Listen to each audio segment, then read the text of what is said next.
the definite combination to get your morning started off right. Matt Sellen, physics professor at the University of Illinois, is here to talk about, well, what are we talking about today? Well, a few minutes ago, in that first shot, we had that light stick where we had a bunch of loops of wire that were threaded down along this clear lucite rod, and we dropped a cow magnet down it, and the lights flashed. Right. Okay, and so what happened there was that as a magnet falls through a loop of wire, it induces a current to flow around that loop of wire. Now, if a current is flowing in a wire, we know what happens is that you get a magnetic field. And maybe you didn't know that's what happens, but if you just take a wire and you wrap a wire around a nail and you just attach that to a battery, you can pick up paper clips. And a lot of kids will try that at school. And I should have brought that in here, but I forgot to do that. So anyways, that loop of wire causes a current. You can saw the lights flash, but it also makes a magnetic field. And the interesting thing is that the direction of the magnetic field that's caused by the current that flows in the wire is in the opposite direction of the magnet that's falling through it. Oh, okay. So it tends to slow the magnet down because it's the, the opposite ends or the same ends of a magnet repel each other. Right. How you can think about it. And so you didn't see the thing slow down very much as it fell through that clear plastic rod because there was just a little bit of metal there. But we dropped the magnet through this copper pipe. The copper pipe, and it took a very long time to get to the bottom. Now, I have here a really strong magnet, this neodymium magnet, which is just a little tiny disc. You don't get those at your basic drugstore, do you? You might. I think you can probably get them at a hobby store or something like that. I don't know. I ordered these online. But I'm just going to put this in here and let it go. So there it goes. And now you can hear it, but you can't see it yet. Can't see it, no. It's moving down this pipe very, very slowly. Okay. Because this magnet is so strong, it's inducing rather large currents.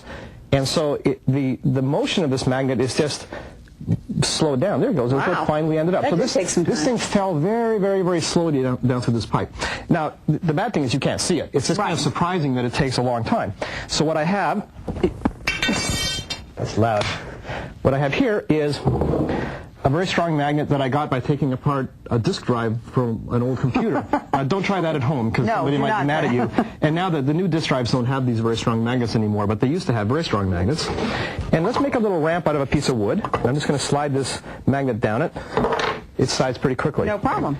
Let's make a ramp out of a piece of copper. Let's slide the magnet down it. Very how slowly that moves? Yeah. Now, you might be thinking, well, it's just the magnet is sticking to the metal, but it doesn't. Copper is not a magnetic material, so it doesn't stick to this at all. What's really happening is as this thing moves, it's inducing currents in the copper. Those currents make a magnetic field that opposes this thing's motion, so it takes a very long time for this thing to slide down. Now, those currents will be bigger in a material that is, I better get my glove.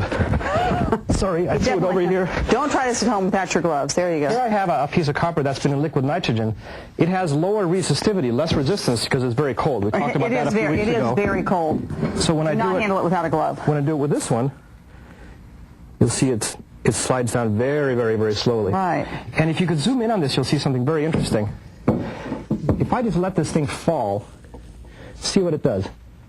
See how it kind of very gently falls? Right. And it sort of hovers a little bit and then it flaps down? And that's because this is so cold. It's so, yeah. So I think that's pretty interesting. That is pretty interesting. And it's all because magnetic fields that move induce currents, and those currents produce other magnetic fields that oppose the ones that were there to begin with.